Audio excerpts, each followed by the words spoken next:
Hi, I'm Dakia Brown, and welcome back to my blogcast on coaching cheerleading. Today is episode number 2, and we are going over buying in and our athletes staying bought in. So staying bought in, that is a concept, right?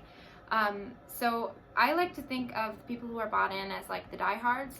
So the people who are it's kind of silly. The people who will wear the gear constantly, are constantly texting us coaches, hey, do you have time to open the gym? Or sending us videos like, what do you think I'm doing wrong on this tuck or whatever.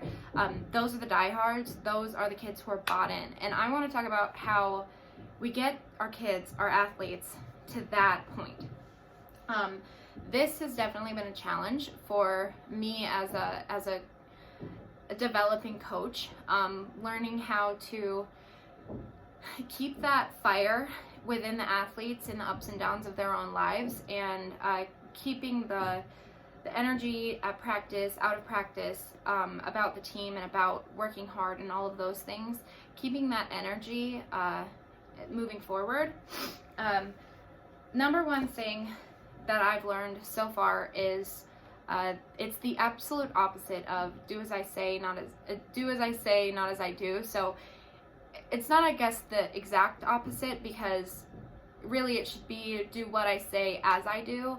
When it comes to being bought in, your athletes shouldn't question your passion and love and absolute just die-heartedness about the program and the university or the school that you're coaching for. It should be that you are an absolute diehard for that program. Just remembering that this is your team, and I think that for me has been the easiest way to just consistently be bought into the program is that even if I was an athlete and not coaching, I would try to remind myself, like, these are my people, this is my team, and I'm willing to do whatever it takes to get this program, to get this team to the level to reach the goals that we've set for ourselves and to be a success.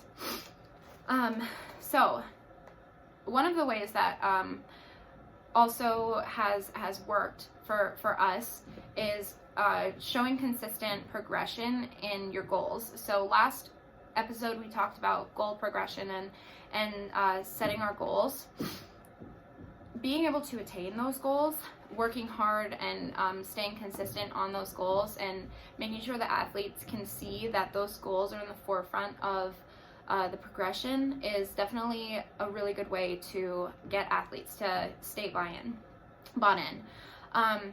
So next thing, consistency within the culture. This is a huge thing. So as my coaching style is pretty aggressive, I'm wear my dark shades in the sun and practicing outside, arms crossed, kind of squinting my eyebrows quite a lot. The athletes make jokes about me because I'm so hardcore, but that's my coaching style. My head coach, Coach CB, has a huge heart, and she is just the team mom. She's an incredible coach, but we're just coaches in such different ways. If our consistency of who we are as coaches flipped, or both of us were being hard or both of us were being soft, they would have a hard time. They do have a hard time, because when this has happened before, they have a hard time trusting and continuing to stay bought in, because it's confusing and frustrating when there are big changes like that and the consistency changes. So that's a huge thing. Consistency in the consistency with the culture is very important. Consistent with expectations, consistent with the energy that you bring to practice. All of those things, really good ways to keep athletes bought in. The last thing I wanted to talk about is creating an environment where the athletes feel safe to grow and express emotions with expectations of improvement. So by this I mean when athletes are comfortable within the program to maybe have a little freak out at practice, which is totally normal and totally expected and understandable, because there are not many things that bring on as much emotion in a public setting as sports do. And when an athlete feels comfortable to express their emotions in a healthy way and be able to learn to cope with those things, especially because a lot of these athletes are young, in their early 20s or late teens, the athletes that I coach, they're learning how to be people at this time, and a lot of them might not have a space outside of practice or outside of the team to really express themselves and learn those coping skills. And then also have expectations by peers and the coaches that we have to make it right and we have to keep moving forward.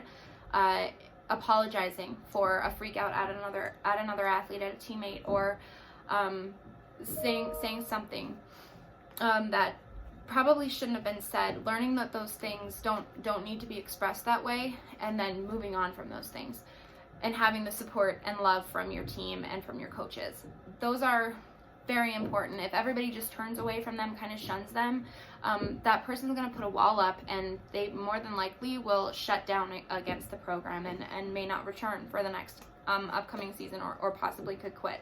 So staying understanding, building that trust within the team, consistency with the coaching staff, consistency in the culture, and showing a consistent progression of goals are really the biggest things when it comes to keeping athletes bought in and staying bought in the whole year on your team. And this is for cheer, this could be for any sport, this could be really for anything, but staying bought in for a program or an organization is something that we all think about, and these are kind of the things that I've thought of so far. So I hope you enjoyed today's episode, Keeping Athletes Bought In, episode 2. And I'm the cheer coach, Dakia Brown. Hope to catch you on the next one.